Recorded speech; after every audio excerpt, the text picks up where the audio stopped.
যারা কর্মচারীদের সাথে খারাপ আচরণ করে, যারা মানুষের কাছ থেকে শ্রম নিয়ে কাজ করিয়ে টাকা দেয় না, কিয়ামতের দিন তাদের বিরুদ্ধে মামলা দায়ের করবে কে? কে করবে? হাদিসে কুদসি সাক্ষী বিষ্ণু ইসলাম বলেন, আল্লাহ তাআলা ফরমান, আনা খাসমুহুম সালাসাতুন আনা খাসমুহুম ইয়াউমাল কিয়ামা। তিন শ্রেণীর ব্যক্তির বিরুদ্ধে আল্লাহ বলেন, আমি নিজেই কিয়ামতের দিন মামলা দায়ের করব। I will be against them in the day of judgment. Three categories of people, I will be against them in the day of judgment.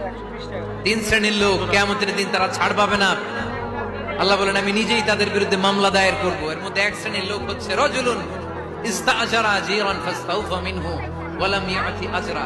একজন শ্রমিক ভাড়া করে তার কাছ থেকে কাজ নিয়েছে, কিন্তু তার পারিশ্রমিক আদায় করে নাই। এরকম আছে না নাই? দাপট দেখায়। মেহনতি মানুষ, খেটে খাওয়া মানুষ, এদের দোয়া কবুল হয়ে যায়। আতুল আজিরা আজরাহু ক্বাবলা আন ইয়াজিফা আরাকুহু। খবরদার, বিশ্বনবী বললেন, শ্রমিকের ঘাম শুকিয়ে যাওয়ার আগে তাদের